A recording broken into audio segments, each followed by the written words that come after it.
Chris Dacon, merci de nous rejoindre.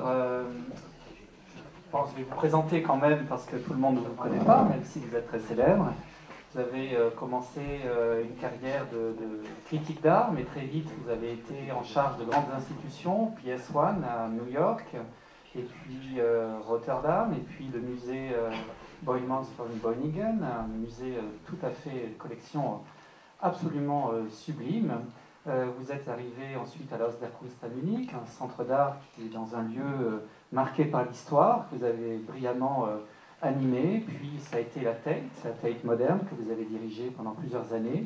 Et puis une expérience tout à fait qui nous a, puisqu'on suivait votre carrière, qui nous a surpris, c'était de devenir directeur du Schaubühne, Volksbühne, pardon, à Berlin.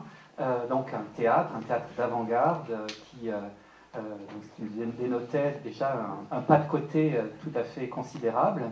Et puis depuis le 1er janvier 2019, vous êtes président du Grand Palais, de la réunion des musées nationaux Grand Palais. Et à ce titre, vous réfléchissez à l'après-Grand Palais, c'est-à-dire ce grand projet qui va transformer le Grand Palais en une institution d'un nouvel outil culturel à l'horizon 2024, sachant que la RMN est aussi une institution qui produit des objets muséographiques, qui produit pas simplement des expositions, mais aussi des images, des objets dérivés, du merchandising, comme on l'a dit. Et on a trouvé que vous inviter était pertinent parce que vous avez toujours aussi professé un goût pour la transversalité, pour l'admission dans vos projets de formes d'art marginales ou au contraire de formes d'art mainstream, sans tabou. Et il nous semblait que c'était intéressant de vous demander de conclure cette journée, peut-être aussi de nous dessiner un peu ce qu'est votre vision pour le musée de demain, le futur évidemment Grand Palais, et l'activité qu'un grand centre, puisque le Grand Palais est non seulement un grand palais, mais dans une grande capitale, comment une institution comme celle-ci peut-elle rendre compte de l'art des marges qui nous occupe aujourd'hui. Nous avons combien de temps? Il y a des gens qui ont des trains à prendre, mais je pense qu'on a un bon quart d'heure. Ce qui m'a frappé quand même aujourd'hui, c'est qu'on a parlé à peine de ce musée de l'avenir. Et pour ça, j'étais tout à fait content d'entendre Hervé Di Rosa quand il a parlé d'un genre qui n'existe pas encore, qui n'a pas encore vraiment son musée. Oui, il y a des boutiques de musées qui s'appellent commercial art. Bon, pourquoi je dis ça? Parce que je pense qu'on est passé, c'est fini cette période après-guerre, post-modernisme, post-colonialisme, on parle même de post-internet, et je pense que nous vivons l'aube d'un musée de l'avenir. Et j'appelle ça, avec les mots de Claire Bischoff, un musée d'anticipation. Un musée d'anticipation parce que, vous savez, aujourd'hui, j'étais quand même frappé. Je n'étais pas là ce matin, je suis arrivé vers 1h, parce que je suis un bureaucrate. J'ai beaucoup de réunions au sein de la réunion des musées nationaux. Et ce qui m'a frappé quand même, qu'on a beaucoup parlé aujourd'hui, j'ai entendu pas mal de voix, même des sous-entendus. Oui, j'ai fait ça déjà à l'époque, j'étais le premier à le faire, j'ai vécu ça, j'ai vu ça, et puis finalement, elle n'a pas accepté, lui n'a pas montré. On a même, ce qui était le plus frappant pour moi, on a même de nouveau raconté des légendes. Il y avait 3 collègues formidables, des jeunes collègues, qui ont raconté de nouveau la légende de David Hammons. J'appelle ça le rituel de David Hammons. Vous savez, j'ai fait la première exposition de David Hammons en 89 à PS1 avec Temple Finkelberg. Et David Hammons, ce n'était pas un contestataire. David Hammons voulait toujours s'approprier du marché de l'art. Tout ce que David était intéressé, et comme ça la légende est finie, c'est qu'il voulait, comme Marcel Groters disait, moi aussi, j'ai envie de vendre quelque chose. Moi aussi, je veux devenir riche. Et je dis ça avec beaucoup de respect pour David Hammons parce que finalement, il a complètement saboté ce fameux marché de l'art. Et le mythe continue, vous savez, il y avait un profile de David Hams dans le New Yorker il y a quelques semaines, on dit exactement les mêmes, pas des bêtises, mais les mêmes choses. C'est assez intéressant, c'est qu'on a découvert un soi-disant Comte Esther. Le musée est en train de récupérer tout, vous savez. Ce musée de l'avenir est en train de récupérer tout. Tout est possible, tout est collectionnable, si on peut le dire. Le musée est en train d'assembler tout. Et je pense que ça, c'est le risque pour le musée de l'avenir, c'est que le musée est en train de, pas s'imposer, mais d'imploser. Et on a tellement des attentes du musée. Le musée doit faire ceci, le musée doit être capable de ça, il faut pouvoir collectionner ceci, il faut organiser des colloques, il faut recevoir de la danse, il faut devenir un centre d'éducation. Ce musée d'anticipation risque aussi de l'imploser. Mais c'est ça qui est intéressant. Moi, j'aime bien ce genre de tension. J'aime bien ce genre de tension parce que, finalement, je pense qu'il y a encore beaucoup de choses à faire, même si le musée fait tout. Et là, on est quand même sur un bon chemin. On a un bon chemin parce que quand je vois ce qui se passe aujourd'hui, oui, dans le Centre Pompidou, ce qui se passe dans le Museum Modern Art, ce qui se passe au Tate Modern, dont je suis très fier d'avoir pu participer, il y a beaucoup de choses qui sont possibles, et qui sont devenues possibles et devenues probables, et qu'il n'y avait pas du tout, de choix, des possibilités il y a 20 ans. Mais il y a quand même un mais. Et il faut savoir aussi, ou bien il faut réfléchir, comment ça se fait que tout ça s'est passé. Les musées, depuis les années 70, ils ont vécu des crises d'identité tous les 5 ans, tous les 10 ans. Et disons que depuis les années 90, ces crises d'identité sont suivies de plus en plus vite. Un des crises d'identité, à partir des années 90, c'était quand même d'un côté, c'était institution critique, le critique institutionnel, en même temps que toutes ces festivités de l'art comme événement. Et aujourd'hui, on vit encore beaucoup plus de crises d'identité. Je pense que Sackler, ou bien Darren Kanders, le fameux trustee de Whitney Museum, ou bien ce qui s'est passé avec Syndicat Dokolo, le fameux collectionneur de l'art africain, qui a même essayé de sauver donc des œuvres d'art qui étaient en vente en Europe pour reconduire ces œuvres d'art à Angola. Eh bien, le pauvre Syndicat Dokolo, il est parti, il est sans doute à Moscou, il a quitté son appartement à Monaco. Il est entre Dubaï et Moscou. Et moi, je dirais, les pauvres artistes qui sont collectionnés par Syndicat Dokolo. Qu'est-ce que Sami Balochi va devenir? Qu'est-ce que Simon Nanji va dire? Donc il y a pas mal il y a cette crise de philanthropie. Ça, c'est étonnant. Puis il y a une autre crise, c'est la crise de soi-disant des musées privés. Je ne parle pas du tout d'Antoine de Galbert, je parle de beaucoup de musées privés qui n'ont pas d'avenir, parce que ces musées privés vont fermer dans 10 ans, dans 20 ans. Le Jumex, par exemple, en Mexique, il se rend compte qu'il ne peut plus collectionner, parce que tout est devenu trop cher. En Chine, les musées privés, c'est formidable de visiter les musées privés en Chine, parce qu'ils sont vides. Ils n'ont même pas débuté. Et j'ai commencé avec Rem Koolhaas de faire un livre là-dessus, pour son exposition Guggenheim Countryside, parce que ce sont beaucoup de musées qui sont dehors de la ville, et ce sont des musées qui sont bâtis par des architectes formidables, ce sont des bâtiments fantastiques, et ce sont donc des ruines en prospect. C'est fantastique, des musées vides qui sont vides dès le début. Non, mais je dis pas ça d'une façon cynique. Donc ça, c'est une deuxième crise. Une autre crise, c'est peut-être, j'ai noté quelques mots aujourd'hui, c'est une crise à partir de la collection. On était quand même étonné quand Glenn Lowry, le directeur du Museum Modern Art, annonçait qu'il faut, à partir de maintenant, acquérir moins. Acquérir moins. C'est pas parce que il va perdre sans doute, comme tout le monde, quelques philanthropes, il va perdre des trustees, mais il trouve qu'on a assez collectionné, il faut assumer la collection, et il faut mettre de l'énergie et de l'argent dans les programmes publics.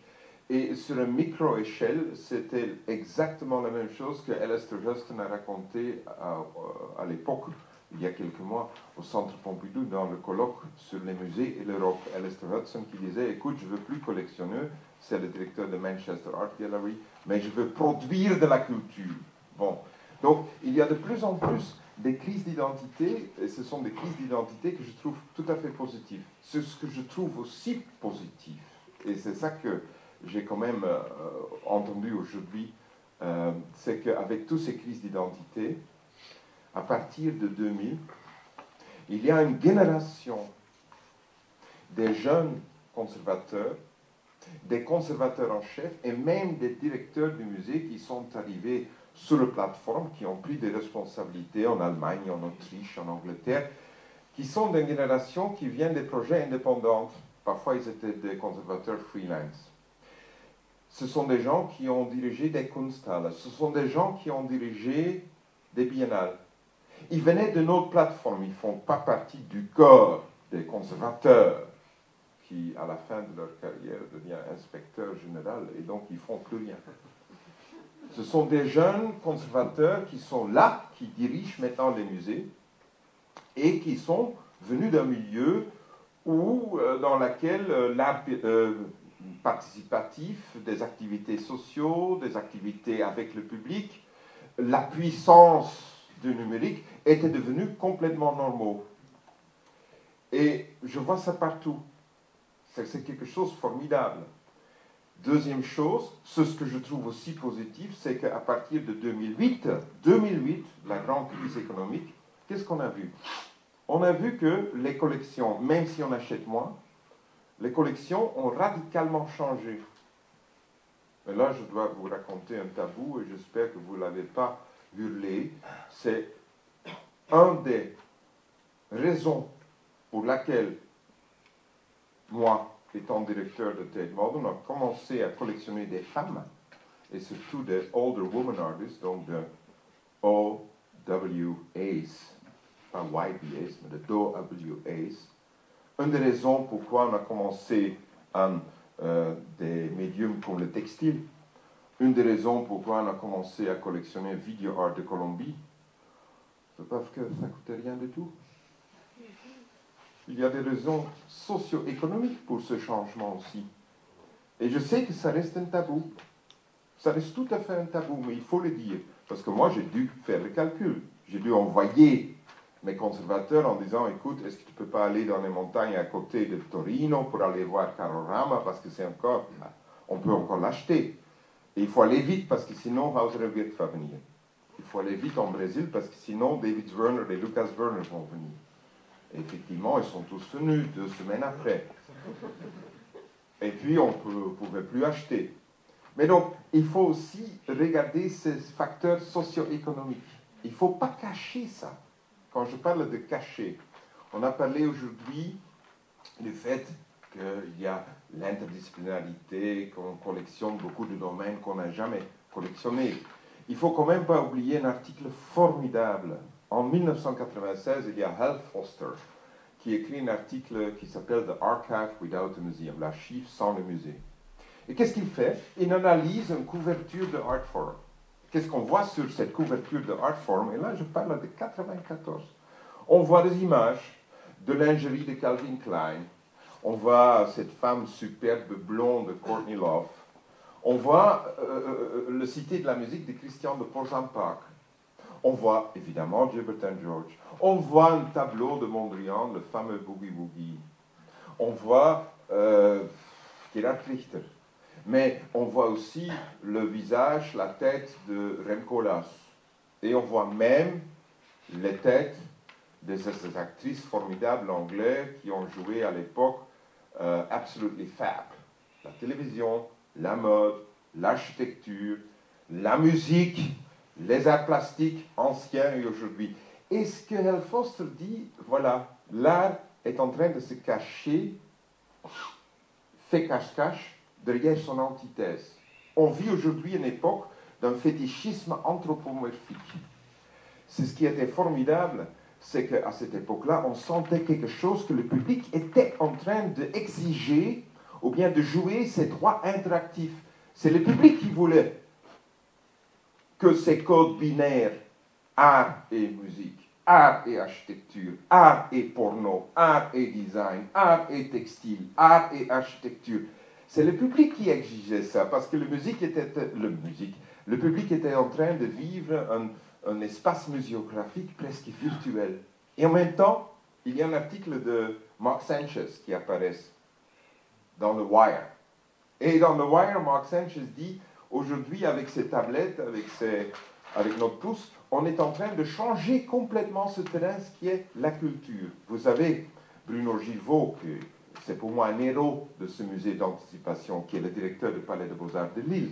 Bruno Gilvaux et son équipe, ils mettent tellement de l'énergie dedans, dans cette puissance numérique, pour pouvoir contrôler et pour pouvoir comprendre pourquoi il y a un public qui fait une expérience tout à fait authentique de l'art vis-à-vis ou bien par le biais de ces instruments numériques. 81% du public du Palais des Beaux-Arts de Lille font d'abord une expérience des collections du Palais des Beaux-Arts de Lille par le biais de ces instruments numériques. Il ne faut pas sous-estimer ça. Et on va vivre une époque où nous, on choisit plus un Picasso, on ne va plus chercher un Picasso par le modus de la couleur, mais c'est sans doute le Picasso qui va nous chercher. Donc il y a plein de choses qui sont en train de changer. Et en même temps, il y a quand même nos intérêts de nous adresser à des nouveaux publics. On ne sait pas encore très bien ce que nouveaux publics veulent. Et c'est ça le succès, par exemple, de Turbine Hall de Tate Modern. Quand Oliver Eliasson a créé le Weather Project avec la Soleil, c'était un drame au Tate Modern, auprès des managers, les gardiens, mais même l'artiste, parce que les premières journées de Weather Project dans le Turbine Hall, il y avait des milliers de gens. Et ils faisaient n'importe quoi. Ils étaient là, kindergarten, jardin d'enfants, ils venaient manger, pique-nique, love-ins, sleep-ins. Le pire, c'était qu'il y avait des dizaines de gens qui commençaient à montrer dans le musée, dans Tate Modern, leurs propres objets d'art. Scandale! Un musée ne peut quand même pas faire avec un public qui a décidé de programmer eux-mêmes. Après une semaine, Nick Serota a décidé qu'il n'y avait pas de solution parce qu'il n'y avait pas de problème. Oliver Eliasson était tout à fait d'accord. Et ça, c'était devenu le succès fou de Tate Modern, le succès fou de ce Turbine Hall. Donc il y a plusieurs facteurs qui se jouent aujourd'hui, et c'est pour ça que je parle d'un musée de l'anticipation. Parfois, aujourd'hui, j'ai entendu ça. On a envie d'anticiper. On a envie de créer ce musée de l'avenir. On a même des idées, ce qu'il faut faire. Mais je pense qu'il faut arrêter de parler du passé. Le passé, c'est le passé. Il faut maintenant trouver des méthodologies, des chemins. Il faut trouver aussi une forme de gestion pour créer ce musée de l'anticipation. Et ça, ce n'est pas du tout l'architecture.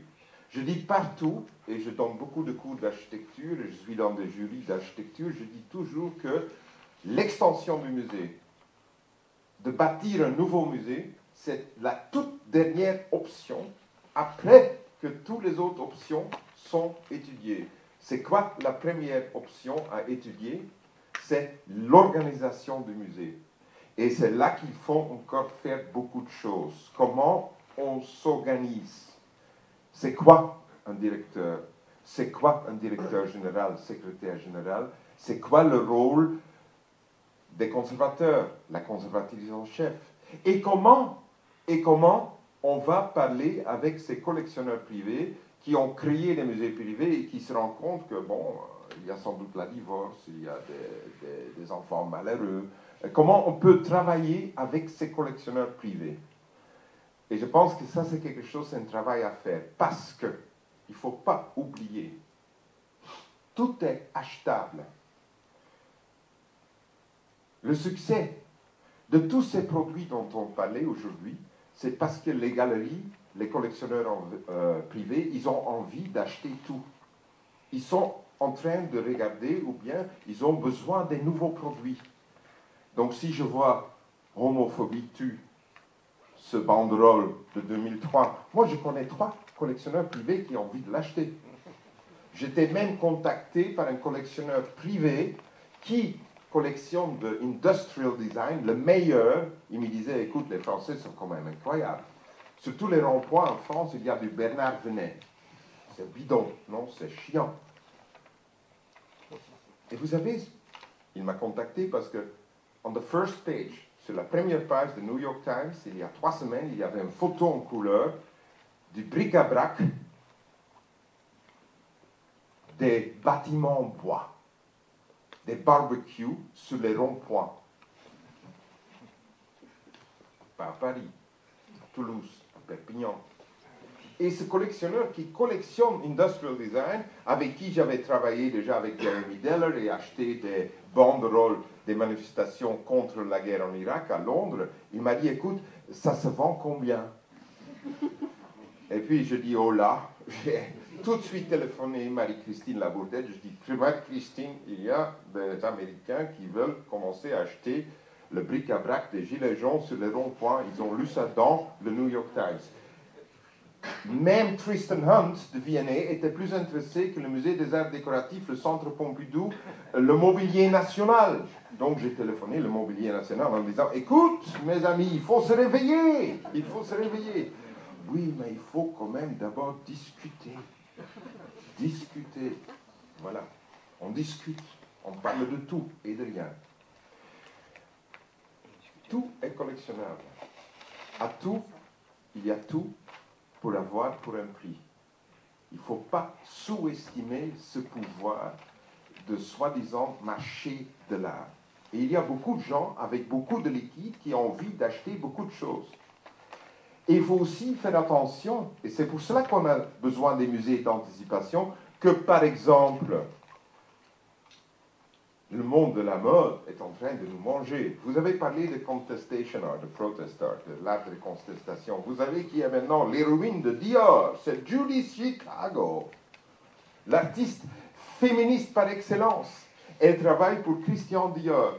Et tu sais quoi? Vous savez quoi? J'ai félicité Judy. Elle n'a jamais eu un centime pour faire quoi que ce soit. Et maintenant, elle est devenue le leading pack de Christian Dior. Voilà. Judy Chicago. Et je suis sûr que Céline, ils vont contacter l'année prochaine Hervé Di Rosa. Je te le souhaite, Hervé. Ton truc avec l'art modeste, avec l'art commercial, c'est le futur. Je ne sais pas si tu as lu l'article ou bien le livre formidable de Donatien Grau sur le musée transitoire. Eh bien, c'est ça avec ton commercial art. Tu es un visionnaire. Voilà, tu as parlé de l'anticipation. Donc, je donne des exemples. Je fais un plaidoyer pour ce musée de l'anticipation. OK? C'est ça que je veux. Pour une collection d'anticipation, pour une méthodologie d'anticipation, pour une organisation d'anticipation. Et il faut faire attention, c'est vrai, c'est pour ça que j'ai quitté Tate Modern, parce que Sylvain, tu étais très, très amical et très sympathique. Moi, je n'ai pas tenu le coup plus que 6 mois dans ce Volksbühne à Berlin. Mais pourquoi? Ah, je vais te raconter. Je voulais absolument quitter le monde de l'art. Le monde des Olga. Le monde des Olga, c'est le monde des oligarques, où chaque chose a un prix. Je voulais absolument quitter le monde de l'art pour revenir au théâtre dont je viens. Je voulais faire les choses que j'avais vues au Tate Modern, que j'avais vues au Centre Pompidou, où il y avait tout d'un coup des gens de théâtre qui faisaient des installations, qui faisaient des possessions, qui faisaient de la danse. Et je me disais, si les musées sont capables d'inviter ces gens, mais ne sont pas capables de produire ces gens. Parce que c'est difficile quand même de dépenser 250 000 euros 3 jours pour Richard Marx, ou 100 000 euros à Xavier Leroy, ou 500 000 euros à Anna-Therese de Keersmacher qui a conçu une chorégraphie pour le Tate Modern, ou bien 1 million pour William Kentridge parce que William a envie de faire une opéra, procession dans le Turbine Hall. À ce moment-là, il faut mieux aller travailler dans le théâtre parce que les musées, ils n'ont pas de techniciens de lumière, ils n'ont pas de techniciens de son. Donc, je voulais aller travailler dans le théâtre. Ça n'a pas marché parce que j'étais mauvais. Je ne connaissais pas assez le théâtre et en plus, je venais du monde de l'art. Donc, c'était très cool. Voilà. Mais j'ai quand même appris des choses. J'ai quand même appris des choses qui peut-être peuvent m'aider à pas du tout concevoir un nouveau Grand Palais avec une culture dilatée, parce que je trouve que ce qui est formidable, c'est que le Grand Palais, depuis le début, c'était un palais de la culture dilatée. Je n'ai pas dilué, mais dilaté. En 1907, il y avait 7 Grécos formidables au Salon d'automne au Grand Palais. 1912, il y a Marcel Duchamp qui se baladait en rond dans le salon de Locomotion au Grand Palais. 1937, il y avait Fernand Léger avec le transport des forces. Il y avait des commandes qui sont maintenant dans le CNAP. Il y avait aussi une exposition de Corbusier en 1939 sur l'ethnologie. Eh bien, qui a autorisé M. Le Corbusier à faire une exposition sur l'autre, l'ethnologie en 1939. Il faut lire le livre de Catherine Smet sur le display de Le Corbusier. En 1974, il y avait le FIAC tout d'un coup. Moi, je trouve que la fête des forains dans le Grand Palais, de nouveau un tabou, était beaucoup mieux que Monumenta. Beaucoup mieux. Non, il ne faut pas applaudir. Parce que, bon, les gens de fête des forains, ils savent faire de grande échelle. Le extra large des artistes, heureusement que c'est fini. Ce spectacle, heureusement que c'est fini. Les musées sont devenus trop grands, de toute façon. Mais donc, je dis ça aussi parce que il y a des choses possibles. Les gens qui ont visité la patinoire, ils ont aussi vu l'exposition Del Greco. Ils ont évidemment aussi vu l'exposition Toulouse-Lautrec. J'aime bien continuer ça, mais peut-être d'une façon plus radicale. Oui, on va montrer du street art, mais sous forme d'une exposition numérique. Pourquoi? Parce qu'aujourd'hui, le street art, l'expérience de street art, c'est par Instagram. Et on va donc combiner cet instrument Instagram avec des expressions de street art.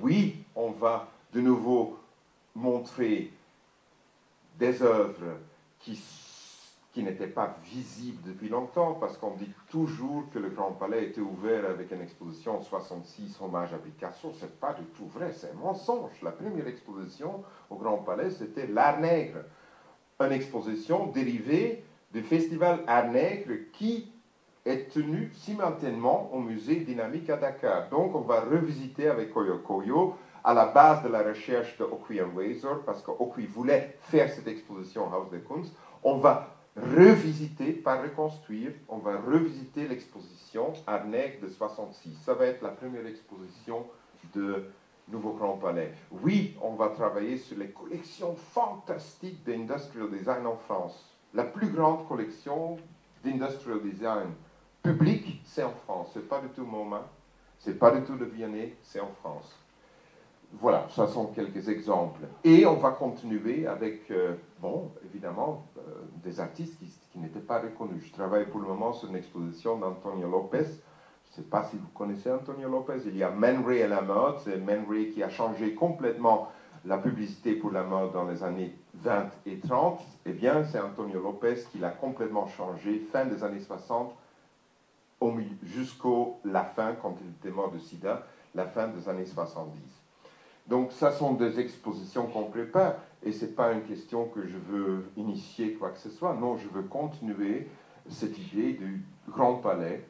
Et le ministre Franck Riester, mais aussi le président, ils m'ont dit, écoute, Delcon, il ne faut quand même pas faire quelque chose qui existe déjà. Il ne faut pas faire Palais de Tokyo, ni le Centre Pompidou, ni quoi que ce soit. Je dis, écoute, il n'y a pas de problème. Il n'y a pas de solution. On va juste continuer. Une des premières expositions que je vais faire, ça va faire plaisir à Hervé, là, c'est une exposition au Grand Palais éphémère avec Jean-Luc Martinez. C'est une exposition sur Commercial Art Hervé. L'histoire des moulages, de Colbert jusqu'à aujourd'hui. Parce que les moulages, c'est fascinant. Les moulages, c'est aussi l'histoire des copies. C'est aussi l'histoire de commercial art. Donc voilà, ça sont des choses qu'on va faire. Parce que bon, je pense qu'il y a un marché à Paris pour ce genre de choses. Je le vois de plus en plus. Quand je vois le succès, par exemple, le succès critique et populaire d'une exposition à Greco, à ce moment-là, j'ai du courage de continuer ce qui existait déjà. Voilà, c'est un peu ce que je voulais dire comme conclusion. J'étais ravi d'être ici. J'ai entendu beaucoup de choses qui m'ont fait rêver. Ce qui était formidable, c'est pour moi d'arriver en France avec dans un moment où les gens ici parlent d'une façon tout à fait normale de Jeremy Deller, de David Hammons, de tel artiste, de telle expérience. Vous savez, il y a 20 ans, et j'ai commencé à travailler il y a 30 ans en France, c'était les Français avant tout. Je ne pense pas que le nom Deller ou quoi que ce soit existait. Donc je vois des jeunes conservateurs, même si on croit un peu trop les gens de David Hammons, mais c'est pas grave, je vois des jeunes conservateurs qui vont diriger des musées, qui sont prêts à tout faire pour réorganiser, pour changer ce musée et créer un musée d'anticipation. Voilà, merci. Merci, Pierre. Merci pour cette conclusion. C'est vrai, quand on voit ce qu'est la Tate moderne aujourd'hui, on sait que c'est le résultat d'une organisation qui a été mise en place il y a 20 ans. Et Francis Morris était là il y a 1 an et demi pour en parler. Et c'était vraiment une bonne leçon de voir comment un musée qui sait organiser son activité, ses filières, devient en effet un musée prospectif. Et 20 ans plus tard, pour le moment, il s'agit de rattraper le retard avec beaucoup d'argent pour faire aussi bien. Mais effectivement, l'allusion aux contraintes économiques était tout à fait, je crois, intéressante. Merci d'avoir parlé sans tabou, puis de nous avoir bien élargi l'esprit et la culture. Voilà pour cet argument de Rouen numéro 4, argument de Rouen numéro 5 à venir l'année prochaine. Nous n'avons pas encore défini le thème, mais écoutez, nous allons en parler. Merci et à bientôt.